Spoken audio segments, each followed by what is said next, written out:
আলহাজ হজরত মাওলানা মুফতি মমতাজ বেগমের গান, ঠিক কিনা জোরে খান? তাও আবার জারির গান, বিচার গান, যা শুনলেই ইমান নষ্ট হয়, শুনলেই কি মানুষ মুশরিক হয়। সর্বোচ্চ ভালো কোনো হুজুরের ওয়াজ যদি চলে তাহলে ডিজে পাগলা তাহেরির ওয়াজ চলে। মাহফিলের সম্মানিত প্রধান মেহমান, এ বাংলার এক উজ্জ্বল নক্ষত্র, বাংলার দ্বিতীয় সাইদি বলে যাকে আমরা চিনি, প্রখ্যাত আলেমে দ্বীন, বিশ্বনন্দিত মুফাসসির কোরআন ও বিখ্যাত কারি আল্লামা আব্দুল আল আমিন, ঢাকা মাদ্দাজিল্লাহ আলী, আমরা সকলে পড়ছি আমিন। আজকের মাহফিলের সম্মানিত প্রধান বক্তা, শ্রদ্ধেয় বড় ভাই, বিশিষ্ট ইসলামী চিন্তাবিদ, সুমধুর কণ্ঠস্বর মাওলানা মিজানুর রহমান ফরিদি সালথা। আলোচনা রেখেছেন মুফতি রফিকুল ইসলাম হাবিবি ভাই, মুফতি নুরুল ইসলাম ফয়েজি। মাহফিলের প্রধান অতিথি জনাব মুজিবুর রহমান নিক্সন চৌধুরী, মাননীয় সংসদ সদস্য ফরিদপুর 4, এবং জনাব কাজী শফিকুর রহমান, মাহফিলের সম্মানিত সভাপতি জনাব মোহাম্মদ মুজিবুর রহমান সাহেব। আমার সামনে বসে থাকা আমার শ্রদ্ধেয় মুরব্বী চাচারা, কলিজার টুকরা যুবক ভাইয়েরা, পর্দার আলে সম্মানিতা আবেদা সালেহা মুমিনা মা ও বোনেরা, সর্বোপরি মাইকের আওয়াজ যত দূর পর্যন্ত যায়, যাদেরই কর্ণকুহরে প্রবেশ করছে, আমি সকলকেই জানাচ্ছি মুবারক। অনুরোধ করছি, আসুন আল্লাহ পাকের দরবারে আরেকবার শুকরিয়া আদায় করি, যিনি আমাদেরকে কোরআনের মাহফিলের জন্য কবুল করে নিয়েছেন। সকলে একটু জোরে পড়েন আলহামদুলিল্লাহ।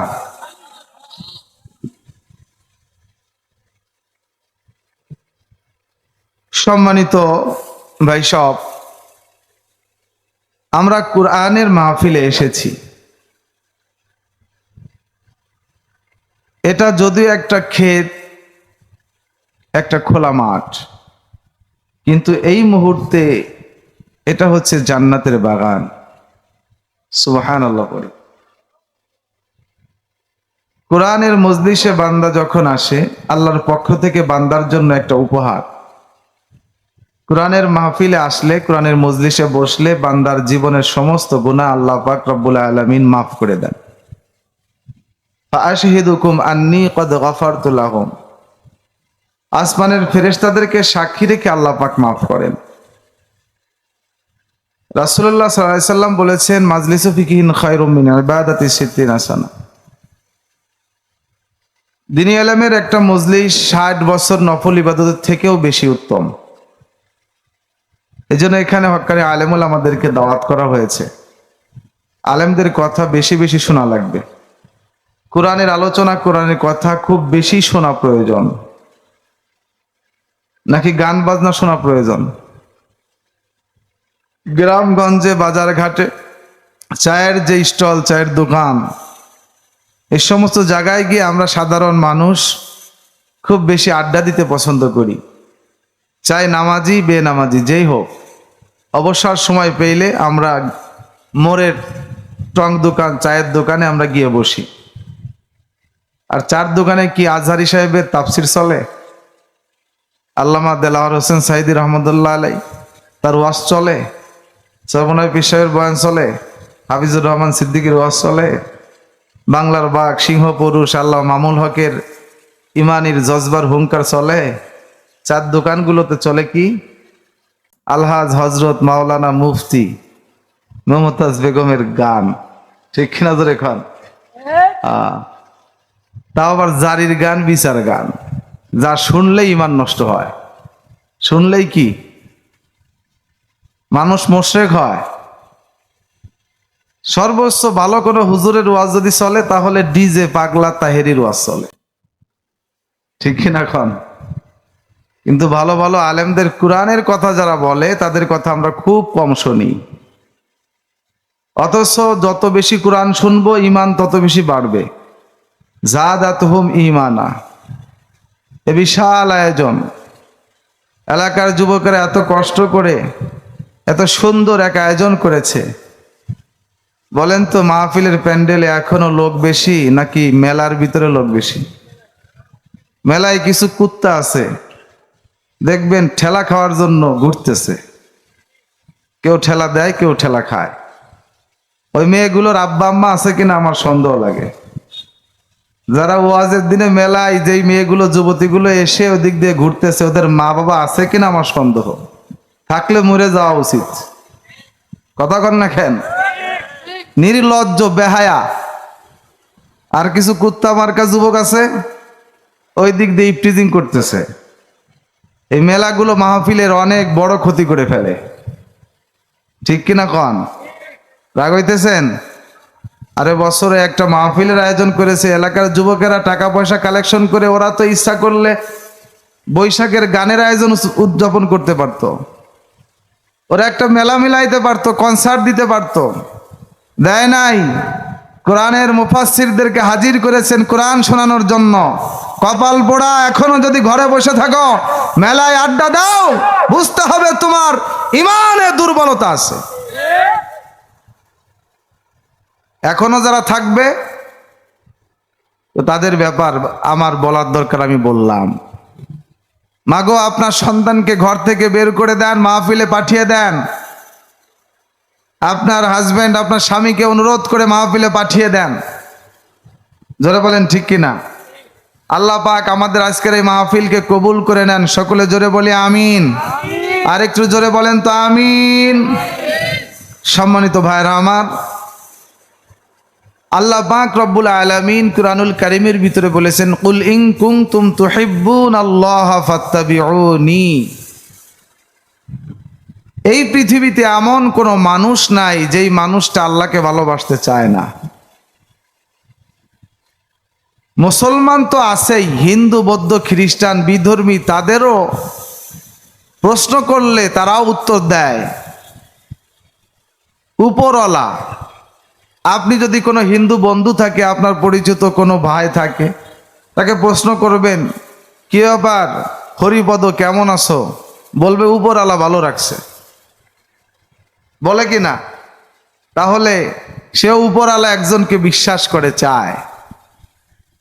কোন বৌদ্ধ খ্রিস্টানকেও যদি প্রশ্ন করেন, আমি নিজে প্রশ্ন করেছি, তারাও একটা আঙ্গুল উঁচু করে, শাহাদত আঙ্গুল উঁচু করে বলে যে উনি ভালো রাখছেন, উপরওয়ালা ভালো রাখছে।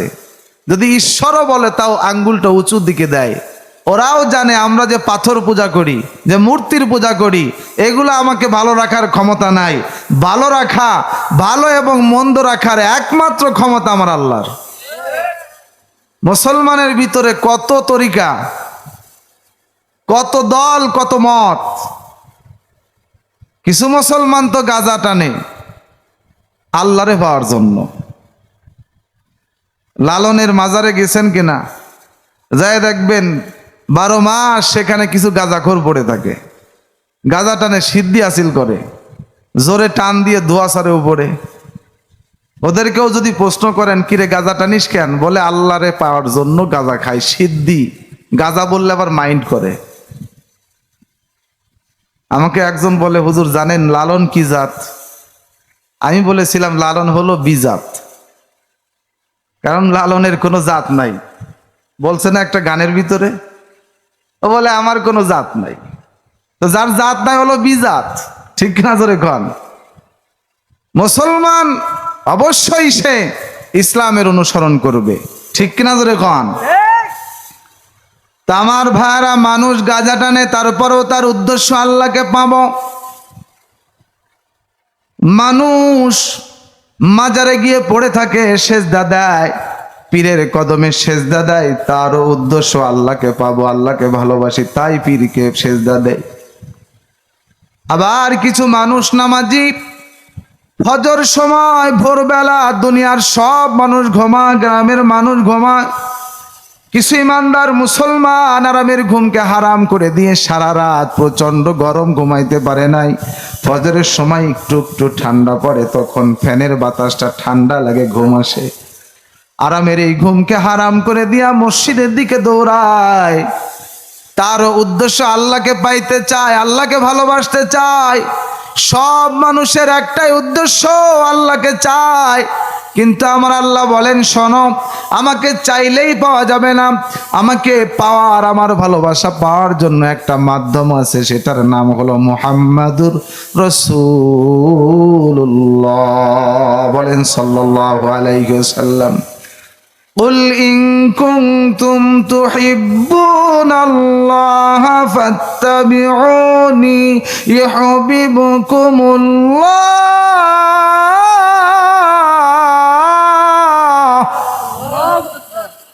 ويغفر لكم ذنوبكم والله غفور رحيم। আমার আল্লাহ ডাক দে বলে, ও দুনিয়ার মানুষ শোনো, যদি তোমরা আমার ভালোবাসা পাইতে চাও, হিন্দু হলে আমার ভালোবাসা পাওয়া যাবে না, বৌদ্ধ হলে, খ্রিস্টান হলে আমার ভালোবাসা পাওয়া যাবে না, মাজার পূজা করে আমার ভালোবাসা পাওয়া যাবে না, গাজার কুলকি টান দিয়ে আমার ভালোবাসা পাওয়া যাবে না। আমার ভালোবাসা যদি পাইতে চাও, একটা তরিকায়, একটা রাস্তা আছে, ফাত্তাবিউনি। রাসূল আপনি বলে দেন, আপনার অনুসরণের মাধ্যমে আমার ভালোবাসা পাওয়া সম্ভব। যদি কোনো বান্দি আপনার অনুসরণ করে গো, আমি আল্লাহ অটোমেটিক তাকে ভালোবাসবো, আমি তার মোহাব্বত করব, তার জীবনের সব গুনাহ মাফ করে দিব। কোন সুবহানাল্লাহ। এই জন্য মুসলমান চিল্লায় বলেন তো, আমরা কার অনুসরণ করব? মুহাম্মদ রাসূলুল্লাহ সাল্লাল্লাহু। আমার নবীর অনুসরণ ছাড়া আল্লাহর ভালোবাসা পাওয়া যাবে, জান্নাত পাওয়া যাবে, নাজাত পাওয়া যাবে। এই জন্য অনুসরণ করব কার? নবী মুহাম্মদ সাল্লাল্লাহু। মনে থাকবে, মুসলমানের মডেল, মুসলমানের আইডল হচ্ছে মুহাম্মদুর রাসূলুল্লাহ সাল্লাল্লাহু আলাইহি ওয়াসাল্লাম। আমার আল্লাহ পাক রব্বুল আলামিন ডাক দিয়ে বলেন, শোনো, তোমাদের জন্য দুনিয়াতে আমি একটা আদর্শ পাঠাইলাম, একটা মডেল পাঠাইলাম। তোমরা যদি আমার নবীকে মডেল মেনে নাও, তাহলেই কেবলমাত্র তোমাদের নাজাতের ফায়সালা হবে। আমাদের মডেল কোনো নায়ক নায়িকা হতে পারে না, আমাদের মডেল দুনিয়ার কোনো প্লেয়ার হতে পারে না, আমাদের মডেল কোনো নেতাও হতে পারে না। আমার নেতা তো একজন, তিনি হলেন মুহাম্মাদুর রাসূলুল্লাহ সাল্লাল্লাহু আলাইহি ওয়াসাল্লাম। কোনো সন্দেহ আছে? বলেন আমাদের নেতাকে? এমন একজন মানুষ, এমন এক সত্তা, এমন এক ব্যক্তি আমাদের নেতা, যাকে না জানলে জীবনে অপূর্ণতা থেকে যায়, যাকে না চিনলে, যাকে না জানলে পরে জীবন সার্থক হয় না। দুনিয়ায় এমন কোন নেতা নাই যেই নেতা তার রাতের অন্ধকারের কর্মকাণ্ড দুনিয়ার মানুষেরকে জানাইতে বলে। প্রত্যেকটা নেতার দুইটা সাইড থাকে, একটা ওপেন আর একটা হলো গোপন। জোরে বলেন ঠিক কিনা? সে প্রকাশ্যে একরকম, গোপনে ভিতরগতভাবে আর এক রকম। নবীজি আমার এমন একজন নেতা, এমন আইডল, এমন আদর্শ। আমার রাসূল বলেন, ও আয়েশা, রাতের অন্ধকারে তোমাদের সাথে আমার কেমন আচরণ হয় সেটাও তোমরা দুনিয়ার মানুষকে জানায় দিও। সুবহানাল্লাহ না?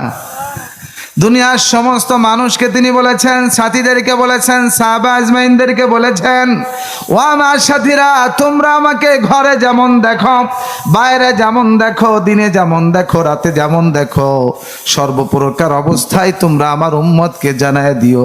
জোরে কোন সুবহানাল্লাহ।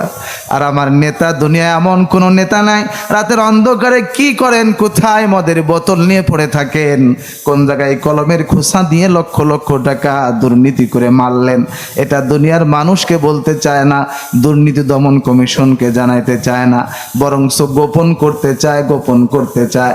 জোরে বলেন, চিল্লায় কথা ঠিক কিনা? এই জন্য আমাদের মডেল, আমাদের আদর্শ মুসলমান ভাইরা, জোরে বলেন তো কে? নবী মুহাম্মদ সাল্লাল্লাহু আলাইহি সাল্লাম। নবীজিকে আদর্শ মানলেই নাজাত, এর বাইরে নাজাত পাওয়ার কোনো রাস্তা নাই। আমার নবী এমন নেতা, অর্থনৈতিকভাবে, রাজনৈতিকভাবে যেই দিকে আপনি তাকান না কেন, স্বামী হিসাবে নবী কেমন, ভাই হিসাবে নবী কেমন, বাবা হিসাবে নবী কেমন, সন্তান হিসাবে নবী কেমন, নেতা হিসাবে তিনি কেমন, যদি আপনি যেই দিকেই তাকান না কেন, অপূর্ণতা কোনো জায়গায় নাই, সব জায়গায় শুধু পূর্ণতার ছাপ পাবেন। সুবহানাল্লাহ বলতে পারলেন না? ছোট বাচ্চাগুলো যখন আমার রসুলকে দেখতো, রাস্তা দিয়ে যান, দৌড় দিয়ে চলে আসতো, ও পয়গম্বর আপনাকে দেখলেই ভালো লাগে। আমার পয়গম্বরও বাচ্চাগুলোর মাথার উপরে সুন্দর করে হাতটা মোলাম করে মেখে দিতেন। বাচ্চাগুলো চোখের পানি ছেড়ে কান্দে, নবী গো আপনি দো জাহানের বাদশা পয়গম্বর, আমাদের মতো ছোট্ট বাচ্চাগুলো দেখলেও আপনি আমাদেরকে বুকে তুলে নেন, আমাদেরকে আদর করেন। জোরে কোন সুবহানাল্লাহ। মুসলমান ভাইরা আমার, নবীজির আদর্শ দেখে মানুষ এত বেশি পাগল, শুধু প্রাপ্তবয়স্করা নবীর জন্য বাধ্য ছিল, পাগল ছিল এমন নয়, ছোট ছোট বাচ্চাগুলো পর্যন্ত নবীর জন্য পাগল। বদরের যুদ্ধ যখন শুরু হয়ে যায়, ছোট্ট একটা নাবালক বাচ্চা নবীর দিকে দৌড়ায়। আমার ভাইরা, এই বাচ্চাটার নাম হলো উমাইর। সাদ ইবনে আবি ওয়াক্কাস রাদিয়াল্লাহু আনহুর ছোট ভাই যুদ্ধে যাওয়ার জন্য দৌড়াইতেছেন। সাদ ইবনে আবি ওয়াক্কাস রাদিয়াল্লাহু আনহু ডাক দিয়ে বলে, ছোট ভাই তুমি কোথায় যাও? বলে আমি যুদ্ধ করতে যাব। আমার নবীজিকে আপনি যেমন ভালোবাসেন বড় ভাই, আপনার মতো আমি ছোট ভাই আমার নবীকে অনেক বেশি ভালোবাসি। বড় ভাই সাদ ইবনে আবু ওয়াক্কাস রাদিয়াল্লাহু আনহু ডাক দিয়ে বললেন, ছোট ভাই রে, তোমার যে সাইজ, তুমি যেই বড়, ছোট্ট মানুষ, তোমার থেকে তো একটা তরবারি আরো বড়। তুমি যে বড়, তোমার থেকে তরবারি আরো বড়। তা তুমি যুদ্ধের ময়দানে বদরের প্রান্তে যে কি করবা? না পারবা তরবারি ধরতে, না পারবে ঢাল ধরতে, তোমার যাওয়ার কোনো প্রয়োজন নাই। হযরত উমর রাদিয়াল্লাহু আনহু ডাক দিয়ে বলতেছেন, ও ভাই আমাকে নিষেধ করবা না, আমি আমার নবীর জন্য জীবন দিব, আমাকে তুমি বাধা দিবা না, আমাকে একটু রসুলের কাছে নিয়ে চলো। নবীজির কাছে নিয়ে যাওয়া হলো। রসুল ডাক দিয়ে বলতেছেন, উমাইর তোমার মতো এত ছোট্ট বাচ্চা তো তরবারিও ধরতে পারবা না, যুদ্ধ করতে পারবা না, তোমাকে দিয়ে কি কাজ হবে? সঙ্গে সঙ্গে ডাক দিয়ে বলে, ইয়া রাসূলুল্লাহ, ইয়া হাবিবাল্লাহ, নবীজি আমি জানি তরবারি আমার ধরার মতো কোনো ক্ষমতা নাই, আমি তরবারি চালাইতে পারবো না। ওগো পয়গম্বর, কিন্তু আপনার বুকে যদি কাফের বেঈমানের দল তরবারি চালায়, তীর ধনুক যদি চালায়, তাহলে অন্তত পক্ষে আপনার সামনে দাঁড়ায়া তরবারির আঘাত তো সহ্য করতে পারবো, বুকে নিতে পারবো। তীরটা আমার বুকে লাগে লাগুক, কিন্তু আমার জীবনের বিনিময়ে আপনি যদি বেঁচে থাকেন তাতে আমার সার্থকতা। জোরে বলেন সুবহানাল্লাহ। নবীজি অবশেষে এই ছোট্ট বাচ্চাকেও জিহাদের ময়দানের অনুমতি দিয়ে দিলেন। আল্লাহু আকবার, জোরে বলেন। এই জন্য ভাইরা আমার সময় আজকে আমি আপনাদের সামনে খুব লম্বা চওড়া আলোচনা করতে পারবো না, খুব সংক্ষেপ আকারে বলতে চাই। এই জন্য নবীজিকে আমাদের ভালোবাসতে হবে, নবীজিকে অনুসরণ করতে হবে। আমরা রাজি আছি না নাই? আমাদের প্রিয় রাহবার আল্লামা মামুনুল হক গতকাল মুক্তি পেলেন।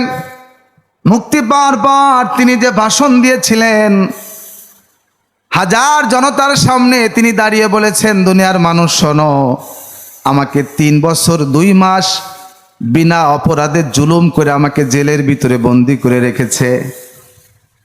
আমি মাথা পেতে মেনে নিলাম পয়গম্বর ইউসুফ আলাইহিস সালাম যে কথা বলেছিলেন অপরাধীর ব্যাপারে, লা তাসরিবা আলাইকুমুল ইয়াউম, তাদের ব্যাপারে আমার কোনো অভিযোগ নাই, আমি মাফ করে দিলাম।